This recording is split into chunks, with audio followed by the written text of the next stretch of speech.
네, 안녕하세요. 이번에는 두 번째 파트, 19세기 황열병, 콜레라, 패스트, 내습, 이런 제목으로 말씀드리겠습니다. 사실 이 해리스는 책에서 가장 이제 상세하고 또 우리가 음미해야 할 부분이 이 부분입니다. 이 19세기의 유럽은 이제 아메리카 대륙은 주로 자주 황열병이 발생해가지고요. 서인도제도, 중남미, 북아메리카까지. 그래서 많은 고통을 겪었고, 그 다음에 유럽 대륙에는 이 콜레라가 6차례에 걸쳐서 팬데믹으로 창궐했습니다. 그래서 어떻게 보면 이제 19세기 유럽은 콜레라의 시대다. 이렇게 얘기할 정도로요. 그 다음에 또 19세기 말에는 2차례에 걸쳐서 또 이 대유행병으로 패스트가 돌았습니다. 이 패스트는 흑사병 이후에 이렇게 대유행병으로 나타난 적이 없는데 이 19세기 말에 다시 이 세계적인 대유행병으로 창궐을 했다는 것이죠. 그러면 왜 이와 같이 19세기에 이런 유행병들이 거의 일상적으로 나타났을까? 이제 1차적으로는 이 교통혁명 때문에 그런 것이고, 그 다음에 이제 19세기에 국제 이주, 이민이라든가 노동력 이동 이러한 것들이 많이 이루어지면서 그에 따라서 이 전염병이 창궐하게 된 것입니다. 구체적으로 아메리카 대륙의 황열병, 그 다음에 유럽의 콜레라와 패스트를 그 다음에 차례로 간략하게 말씀드리겠습니다. 이 19세기는 이제 물론 그 이전 18세기에도 국제 무역이 활성화되었지만 이 19세기에 들어와서 더욱더 이 무역이 활성화되는데, 문제는 이 무역의 활성화와 더불어서 동시에 전염병도 창궐했기 때문에 프랑스의 역사가인 르루아 라디리는 이제 이것을 국제 무역의 공동시장과 대비되는 말로 이 세균의 공동시장이라는 표현을 쓴 적도 있습니다. 그럼 왜 19세기에 이렇게 여러 전염병이 창궐했을까요? 그것은 무엇보다도 이제 교통혁명을 들 수가 있는데, 이 19세기의 교통혁명은 이제 대체로 두 가지를 들 수가 있습니다. 하나는 이 철도혁명이라고 볼 수 있고요. 다른 하나는 이제 증기선에 의한 그 물자 이동을 들 수가 있습니다. 그래서 이 철도는 이제 잘 알려졌듯이 영국에서 1820년대에 출현해가지고 유럽 대륙으로 퍼져나가는데, 여기서 중요한 건 뭐냐면 영국과 유럽 대륙의 시차가 그렇게 크지 않다는 것입니다. 달리 말하면 영국은 산업화가 거의 종국에 이르렀을 때 철도혁명이 일어났고요. 반면에 프랑스나 독일 이러한 유럽 대륙에서는 산업화가 시작되면서 철도혁명이 일어났습니다. 거기 뭐 프랑스의 철도 총연장이라든가 독일의 철도 총연장, 이것이 19세기 중엽에 아주 급속하게 이게 확대되는 것을 알 수가 있습니다. 이 증기선은 19세기 초에 나타났는데 이때만 하더라도 이게 효율이 떨어져서 널리 퍼지지 않았습니다. 그런데 이제 1850년대 우리가 오늘날 이 배 추진하는 스크류 방식이 도입되면서 이 증기선이 이제 널리 쓰이게 됐고, 특히 19세기 후반까지도 이 증기선의 대국은 물론 영국이었습니다. 그것은 뭐 영국이 해상 제국을 경영하고 있었기 때문에 그에 따른 당연한 현상이라고 볼 수가 있습니다. 지금 보이는 도상 자료는 이 보통 우리가 증기 기관차를 처음 만든 엔지니어가 조지 스티븐슨으로 알고 있습니다. 근데 이 당시에 조지 스티븐슨뿐만 아니라 여러 엔지니어들이 증기기관차를 개발하고 있었습니다. 그런데 결국 스티븐슨의 증기기관차가 표준이 된 사건은 그 옆에 1829년에 증기기관차 경기대회가 열렸는데요. 지금 제일 위에 있는 증기기관차가 그 스티븐슨의 기관차입니다. 출전한. 그래서 이 이름이 라켓이에요. 이게 라켓 1호입니다. 그런데 세 대가 출전했는데 이제 두 대는 다 중간에 멈춰섰고요. 이 맨체스터와 리버풀 사이 12마일 정도를 이제 그 왕복하는 경기였습니다. 이 스티븐슨의 증기기관차만 이제 제대로 달렸기 때문에 대체로 이게 이제 당시에 표준이 됐습니다. 라켓 1호는 지금 남아있지 않고 지금 런던의 과학박물관 여기 2호가 지금 남아있습니다. 이 영국에서 1840년과 50년의 철도망을 비교하면 거의 간선 철도만 있던 잉글랜드가 50년, 10년 후에는 전 지역이 빽빽한 그런 철도망으로 연결된 것을 확인할 수 있습니다. 1870년 영국보다는 약간 후지만 당시 유럽 대륙을 보면 지금 프랑스와 독일 지방 이것이 거의 전국이 간선 철도망으로 연결된 것을 확인할 수 있습니다. 그러니까 이러한 현상을 우리가 이제 통틀어서 철도혁명이라고 부를 수 있는데, 이것은 단순히 유럽에만 국한된 것이 아니고요. 러시아라든가 19세기 후반이 되면 인도, 또 아메리카 대륙, 할 것 없이 이제 전 세계에 이 철도가 중요한 내륙 수송 수단으로 발전하고 있습니다. 그 다음에 이제 증기선은 아까도 말씀드린 것처럼 19세기 중엽 이후에 이제 석탄을 떼가지고 동력을 얻는 이러한 방식이 널리 퍼졌습니다. 그래서 처음에는 이 수차를 돌리는 그런 증기선이었는데 스크류 방식으로 바꿔지고, 제일 마지막 도상자료는 이제 유명한 그 타이타닉호입니다. 이러한 철도혁명, 그 다음에 또 증기선, 이런 것과 동시에 이제 19세기에 우리가 확인할 수 있는 현상은 유럽의 산업화를 이룩한 유럽 여러 나라들이 전 세계에 시장을 추구하고 또 전 세계 여러 지역을 직접 지배하는 이런 제국주의적인 확산을 보여주고 있는데, 지금 그 지도는 1차 세계대전 직전의 어떤 세계의 정치 지형들을 보여줍니다. 그래서 영국이 전 세계의 많은 지역을 지배하고 있고요. 직간접적으로. 또 프랑스, 그 외 유럽의 여러 나라들이 이 전 세계의 여러 지역에 영향력을 행사하고 있다. 그러면 이 여러 대륙, 바다를 사이에 두고 떨어져 있는 여러 대륙을 연결하는 것은 결국은 해운망이고, 국제적인 해운망이고, 이 국제적인 해운망을 전 세계적인 해운망으로 연결시키는데 중요한 연결고리가 이제 우리가 잘 알고 있는 이 스에즈 운하고요. 그래서 스에즈 운하는 이제 인도양과 지중해 및 유럽을 연결하는 그러한 운하인데, 이게 이제 1869년에 개통이 됐습니다. 그 다음에 또 하나는 이제 아메리카 대륙의 중남미의 파나마 운하죠. 그래서 이것은 이제 태평양과 대서양을 연결하는 그러한 중요한 연결고리로서 역할을 했습니다. 그래서 어떻게 보면 이 19세기 후반부터 20세기에 걸쳐서 20세기 전반 정도요. 이때까지만 하더라도 좌우간 이 해운망이 매우 중요한데, 전 세계 해운망의 연결고리가 이 두 운하를 통해서 연결됐다, 이렇게 생각할 수 있습니다. 이 국제 이주는 우리가 19세기에 보통 유럽에서 아메리카 대륙으로 백인들로 이주만 생각합니다. 그런데 이제 오늘날 이러한 이주 역사를 살펴보면은 실제로 인도양을 무대로 한 이주, 이것이 매우 중요하고, 또 실제로 노동력 이동이라는 점에서는 이것이 더 중요한 그런 의미를 갖는다, 이렇게 생각할 수 있습니다. 특히 인도와 중국 남부지방에서 인도양 항로를 통해 가지고 서쪽으로는 동아프리카, 그 다음에 동쪽으로는 아메리카 대륙에까지 이르는 이러한 광범한 이주민의 역사가 시작이 됐고요. 대체로 한 세기 동안 19세기 중엽부터 20세기 중엽까지 약 5천만 명의 그러한 이 인도, 그 다음에 중국 남부지방의 아시아인들이 전 세계 노동시장으로 퍼져나갔다, 이렇게 보통 알려져 있습니다. 그래서 이제 오늘날 이 국민 중에서 그 선조가 해외, 자국이 아니라 다른 나라 출생자의 어떤 비율을 보면은 대체로 이 아메리카 대륙, 그 오세아니아, 또 아프리카 이런 지역에 짙은 색깔이 많이 나타납니다. 러시아의 경우는 아마 이게 그 소련 붕괴한 후에 지금의 러시아를 따지기 때문에 옛날에 그 소련에 포함된 그런 여러 공화국 출신들이 많이 섞여 있어서 아마 짙게 나타난 것 같습니다. 유럽의 경우에는 물론 이제 또 유럽연합 이후에 많은 다른 나라 사람들이 같이 살고 있으니까 짙게 나타나고요. 이 19세기의 아메리카 대륙의 이 황열병은 원래 서아프리카의 풍토병인데, 이게 대체로 노예무역을 통해서 아메리카 대륙으로 확산됩니다.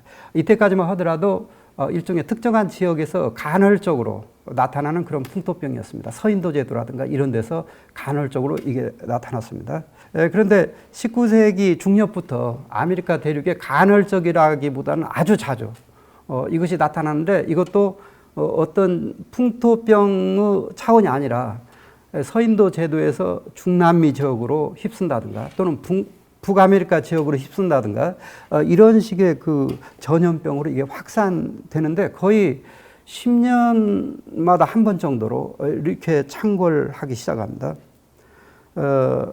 18세기 말부터 나타난 현상이죠.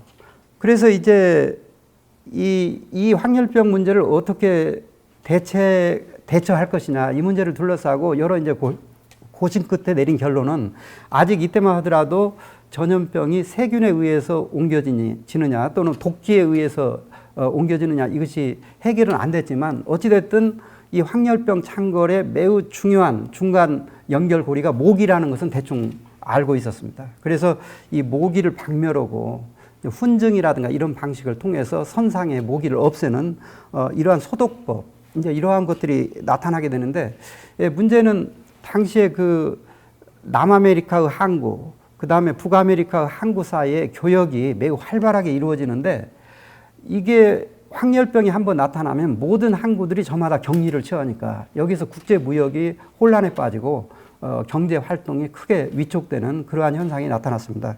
그래서 이것을 어떻게 해결할 것이냐, 이것은 결국 남북 아메리카 전체에 대해서 정보를 총괄적으로 수합을 하고, 그래서 황열병의 정확한 진원지, 그 다음에 그 전파 경로, 이런 것을 파악해 가지고 격리를 선택적으로 하는 것만이 한편으로는 전염병의 확산을 막고, 다른 한편으로는 경제 활동의 위축을 조금 둔화시키는 이러한 유일한 방법이다, 이것을 깨닫게 됩니다. 그런데 이제 이런 것을 하려면 남북 아메리카 전체를 총괄하는 어떤, 이게 국제적인 거버넌스죠.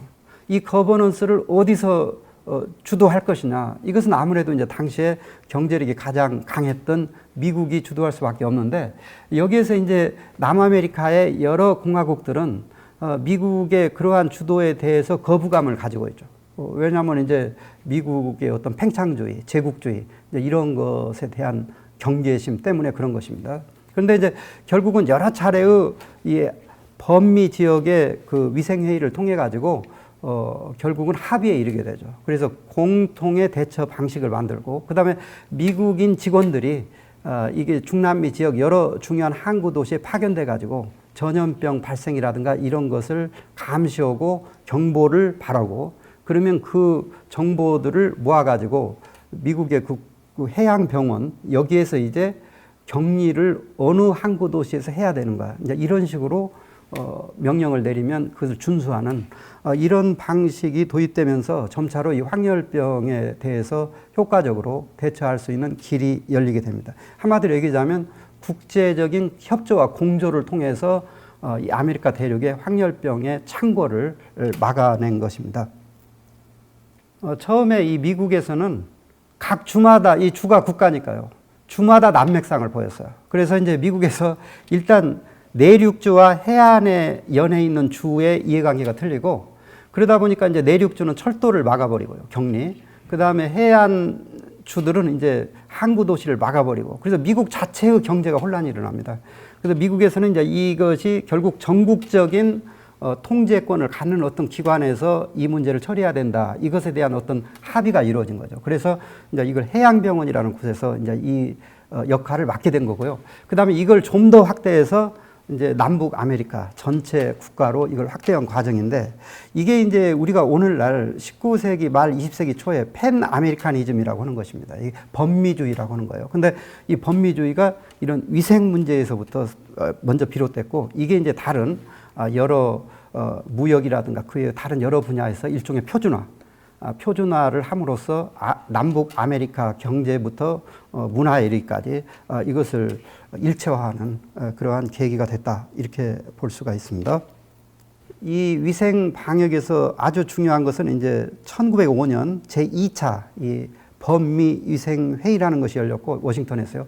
이때 협약이 만들어집니다. 이걸 보통 이제 워싱턴 협약이라고 하는데, 근대 위생학 지식에 입각한 국제공조, 이 성문화된 어떤 국제공조의 중요한 문건이라고 할 수도 있습니다.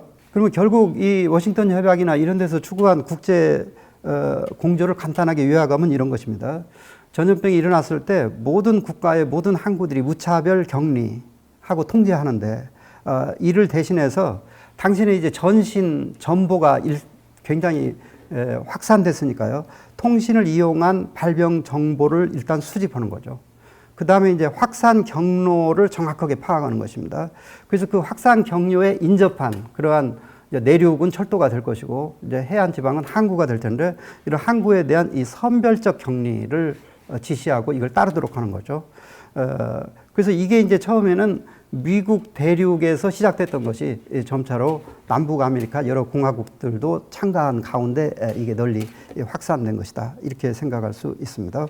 도상 자료를 보면 이게 1871년에 이 부에노스아이레스 이때 황열병이 창궐하는데 그걸 보면 이제 젊은 부인이 지금 황열병에 감염돼 가지고 쓰러져 있는 모습을 볼 수가 있고요. 어린애가 옆에 있고 가운데 도상 자료는 시애틀에 지금 황열병이 창궐했다. 그래서 시민들 조심하라고 경고하는 그러한 포스터입니다. 마지막 도상 자료는 당시에 그 아메리카인들이 그 황열병에 대한 공포가 어느 정도였느냐. 그래서 자기들은 이제 이 황열병이 전부 다 외부에서 들어오는 것으로 생각하는 것이죠. 그래서 아프리카에서도 들어오고 또 아시아에서 들어오는 이제 이런 식으로 생각을 하고 있습니다. 그래서 이제 선택적 격리를 하게 됐을 때는 특히 감염이 별로 발생하지 않았다는 그런 항구 도시에서 오는 입항하는 선박은 반드시 보건증을 지참하도록 합니다. 그러니까 아무 선상에 환자가 없다 이것을 그러면 이제 격리 안 하고 바로 통행할 수가 있고요. 이 근대 의학 지식과 더불어서 이제 검역이 도입되기 시작합니다. 그래서 1890년대 그 검역 지금 이루어지고 있는 도상 자료도 있고요. 또 선상 검역도 이루어지게 됩니다. 그래서 환자 열을 잰다든가 이런 여러 가지 것들. 파나마 운하가 매우 중요하죠. 그래서 이 파나마 운하에 지금 이 검역소입니다.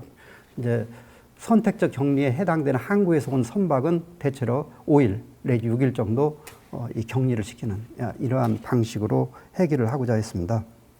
이제 가장 중요한 이 유럽의 이 콜레라와 패스트를 어떤 식으로 해결하려고 했나. 이 양상은 비슷합니다. 아메리카 대륙의 경우와. 이 콜레라는 뭐 아까도 제가 말씀드렸듯이 19세기가 콜레라의 시대다 할 정도로 팬데믹이 6차례 있었고요. 이게 다 팬데믹입니다. 그러니까 아시아에서 유럽까지 휩쓴 것이죠. 뭐 상세한 내용은 더 이상 말씀드리지 않겠습니다. 특히 3차 팬데믹, 이것이 46년부터 60년까지 1800, 어떤 사람들은 이제 진정한 팬데믹이다 이런 얘기를 할 정도로 이게 매우 그 규모가 확산 범위가 크고 많은 피해를 줬습니다. 그 다음에 이제 이 패스트, 이것이 그 이전에도 유럽에서 국지적으로 패스트가 나타난 적은 있지만 어디까지나 간헐적으로 나타난 것인데 이 1890년대 중국의 윈남성에서 이 패스트가 나타나가지고 이게 윈남성에서 광둥 지방을 거쳐서 홍콩으로 갑니다.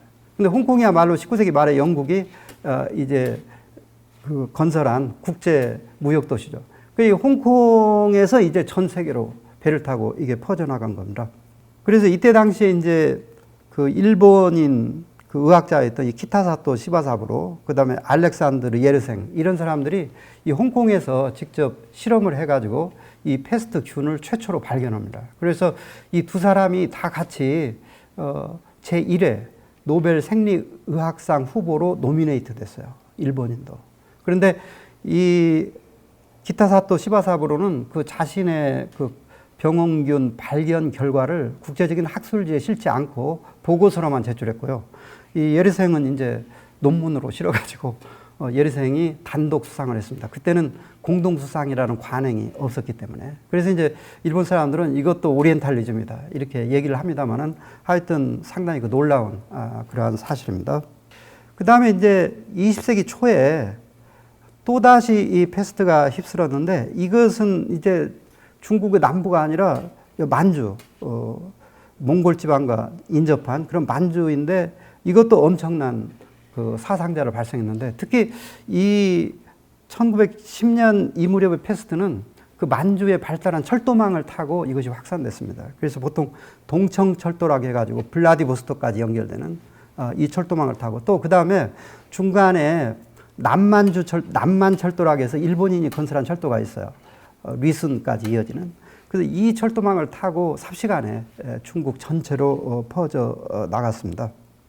그래서 뭐 이 패스트는 오세아니아, 동남아 할 것 없이 아메리카 대륙까지 이렇게 퍼져나가죠. 이 도상 자료는 이 19세기 콜레라 지도입니다. 그래서 모든 콜레라가 전부 다 지금 인도의 벵골 지방에서 기원을 두고 퍼져나갔다고 되어 있어요. 근데 이제 실제로 당시에 유럽인들이 인도 벵골이 바로 콜레라의 온상이다 이렇게 생각을 했습니다. 그리고 실제로 이제 들어맞는 경우도 있는데 그렇지 않은 경우도 전부 다 벵골 지방에서 나타난 것으로 생각을 하죠. 그래서 전염병, 19세기는 그냥 전염병이 콜레라인데 콜레라 하게 되면 인도 이렇게 생각을 합니다. 일종의 이제 편견 구조가 형성이 된다. 그다음에 이제 패스트는 쥐에 의해서 이렇게 퍼져 나간다는 것을 알고 있었죠. 그래서 모든 선박이 이제 쥐 잡기에 골몰하지 않으면 안 됐습니다. 조금 전에 말씀드린 이 기타사또 시바사부로요. 그래서 패스트균을 추출해냈고 이 만주의 철도망, 이렇게 발달한 철도망을 통해서 삽시간에 퍼져 나갔다 이렇게 생각됩니다. 여기에서 이제 이 19세기 말 특히 콜레라, 그다음에 콜레라 이후에 패스트, 콜레라건 패스트건 전부 다 그 발원지가 인도의 벵골 지방이나 중국이다. 이제 이것이 대중 유럽인들 사이에서도 폭넓게 퍼져 나갔겠죠. 이게 바로 이제 이 오리엔탈리즘, 특히 아시아 지역을 부정적으로 바라보는 이 편견 구조가 굳어지는데 상당히 중요한 역할을 끼쳤다 이렇게 생각할 수 있습니다. 그래서 이 세계적 유행병이 전부 다 아시아에서 비롯됐다는 것, 이것이 이제 유럽인들이 중국이나 인도를 아주 불결한 곳으로 낙인 찍고 그런 이미지로 또 중국인과 인도인을 바라보는 그러한 오리엔탈리즘이 강화됐습니다. 역으로 이 아시아인들의 입장에서 보면은 사실 유럽의 서구의 근대 위생학이 체계화된 것은 19세기 후반입니다. 아시아의 경우에도 이미 일본은 20세기 초에 근대 위생학이 확립이 되죠. 그러니까 그 시차가 그렇게 크지 않은데 어찌됐든 간에 이 콜레라와 패스트에 대처하는 과정에서 근대 위생학이 발전하면서 이게 동시에 19세기 후반의 제국주의 시대에 이런 근대 위생학과 관련된 여러 방역, 검역, 격리 이러한 제도와 방식들이 비유럽 세계에 소개가 되죠.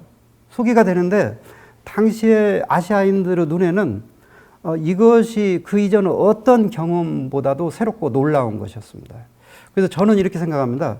우리가 보통 서구 문명이나 유럽 문명을 아시아인들이 상당히 높이 평가하고 대단하게 우러러보는 어떠한 그러한 경향이 있죠. 그런데 이러한 경향의 결정적인 역할을 한 것 중에 하나가 이 근대 위생학이다 이렇게 생각이 됩니다. 이제 우리나라의 경우에도 보면 이제 특히 선교사들이 이 병원과 함께 우리나라에 들어왔는데 물론 어떤 병이야 나을 수 없지만 대부분의 질병은 근대 위생학을 통해서 금방 낫거든요. 아시아인들이 서구 문화를 상당히 높이 평가하는 이것을 어떻게 보면 다른 의미의 옥시덴탈리즘이라고 할 수 있는데요. 근데 이 오리엔탈리즘이나 옥시덴탈리즘은 결국 타자를 왜곡해서 바라보는 편견 구조인데 이러한 편견 구조에 이 전염병과 근대 위생학 이것이 서로 다른 방향으로 작용했다는 것을 확인할 수 있었습니다. 이상으로 두 번째 강의를 마치겠습니다. 감사합니다.